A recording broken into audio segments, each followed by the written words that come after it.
UFC 309 goes down tonight at the Garden. Finally, UFC is back in New York City. So let's talk Fight Night with Leocciano Callao, U.S. sports reporter and MMA analyst for the Daily Mail. My man, you've been all over this. The hype is now put to bed. Fight Night goes down tonight. How excited are you? I mean, it's the culmination of Fight Week in New York City, Brandon. Yep. We're all excited. Big fights ahead. A lot of great narratives.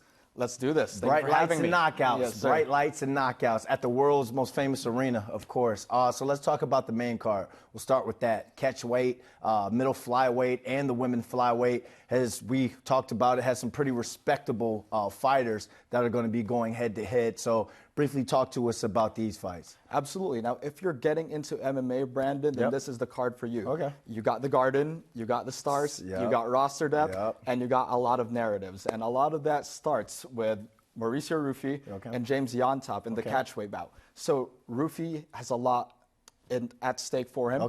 He's trying to get more knockouts here, and the other one is the man is fighting. James Yontop has a lot more at stake because he built a 12-fight win streak before coming into the UFC, 12 in a row? And then he lost 2 straight once he entered the big leagues. So not a great look for him, and on top of fighting Rufy, who is 10-1 with 10 knockouts, he missed weight. So a lot at stake for him here. Not a great look for him. On top of him having his old promotion tatted on his neck, so it's going to be interesting to see if he could get out of this thin ice, because otherwise he might get chopped here. All right. And then from there, you get Vivian Araujo going up against Karine Silva in the women's flyweight bout. This is number 9 versus number 11. And then you got someone like Araujo who's trying to bounce back from a loss.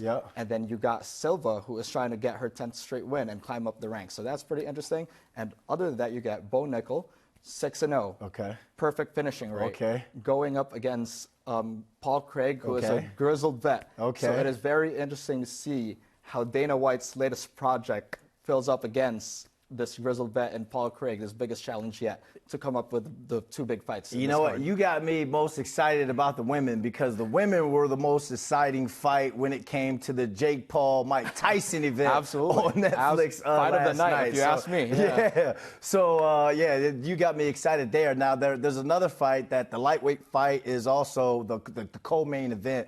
That comes with a lot of storylines within itself. I know you're going to break it down for us. Charles Oliveira versus Michael Chandler. What do you like about this one? And you told me before we sat down that you spoke with Chandler. My man must be excited to finally get back into the ring and get some action, since that McGregor fight didn't happen. Yeah, absolutely. And Brandon, these 2 guys fought for the title back in 2021. Michael Chandler had one hand on the title before Oliveira finished him and started his title reign. Now, I did speak to Chandler because everybody was expecting the McGregor fight to happen, and with it not coming to materialization, he took the rematch with Oliveira, and as soon as that was booked, I spoke to Chandler and I said, where do you go from here? Are you completely switching your vision from the money fight to the title fight? And he had plenty of praises for Oliveira. And he said, if and when Conor McGregor decides to come back, once he gets his house in order, as Chandler says, the road is through Michael Chandler. It's through Nashville, Tennessee. But until then, he's focused on the settle eliminator. The winner gets a title shot for this, and a familiar foe. It's going to be a great fight because Chandler is always entertaining, and Oliveira is a fan favorite, a former champion.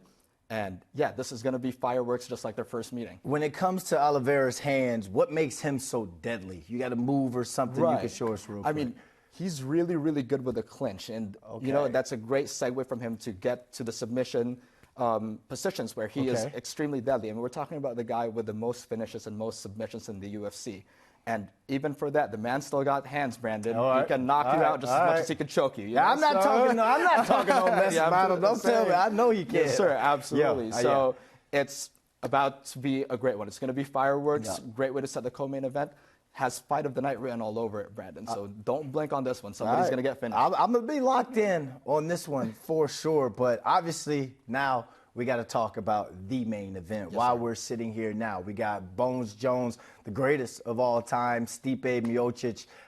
Does this one even need an introduction? Not at all. Who has the edge in this one? And I got a follow-up for you. Absolutely. Well, I learned 2 things as an MMA fan. The first one is you don't sleep on Stipe Miocic. But the second one is you don't bet against John Jones. I mean, the resume doesn't lie, and neither does Father Time. Stipe is in his 40s.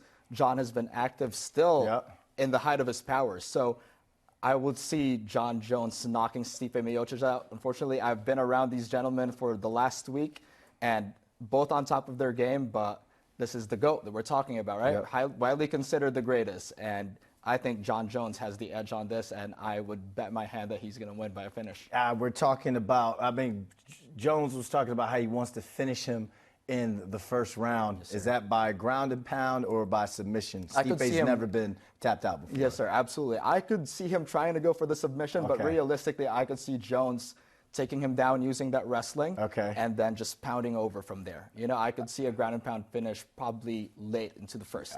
Whatever Jones eats for breakfast, I want, because he has this certain aura around him, like this calm killer about him, where it's like, I'm calm, but I kick everybody ass in here if I have to. Absolutely. Follow up. Dana White said in the presser that the winner of this one should absolutely fight interim champion Tom Aspinall.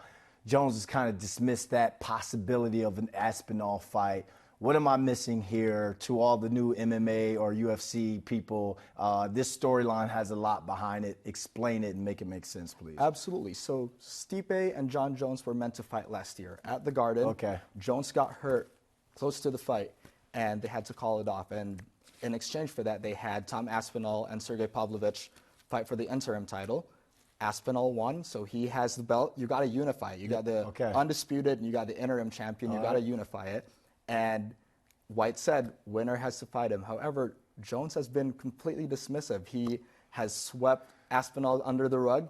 He wants the legacy fight against Alex Pereira, who is a champion in the weight division below. And Jones has said that he wants the guy with the accolades. You have the two-time kickboxing champion, two-division MMA champion, and if Pereira wants to move up a weight class and potentially beat John Jones, and we have a fight for the ages. However, sucks to be Aspinall at this point because he earned the match against John Jones, and it will be really interesting to see because I believe Jones comes out victorious tonight. So the boss will say you got to fight the interim champ, you got to unify. But if Jones continues to sweep this away, talks of retirement have also been thrown in. So you know what my mother used to always say, follow the money. Absolutely. So when we talking about these two fights, which one makes UFC more money? I believe Pereira does. I believe Pereira does. Well, that's where the money is. There we go. But, you know, out of respect for the sport, I want to see the Aspinall fight happen. But either one's a very dangerous challenge for him. Aspinall is a heavyweight who moves like a flyweight. It is crazy to see, crazy knockout power, and it's just tornado meets volcano, as Eminem said. You know, so it's going to be a great one, whatever happens. It'll be interesting to see where that goes. First, he has to win tonight, but do we go respect or receipts? Do we go money or are we going legacy on this one? I'll quickly tell the people where they can find you, Leo. Man, this has been great. Thank you so much, Brandon. Appreciate it. You guys can find me on Instagram and on Twitter at Leocciano, Leocciano. And you can tune into my work at the Daily Mail as well. Thanks for coming in. Yes, sir. UFC 309 live from the Garden tonight. Make sure you guys check that out.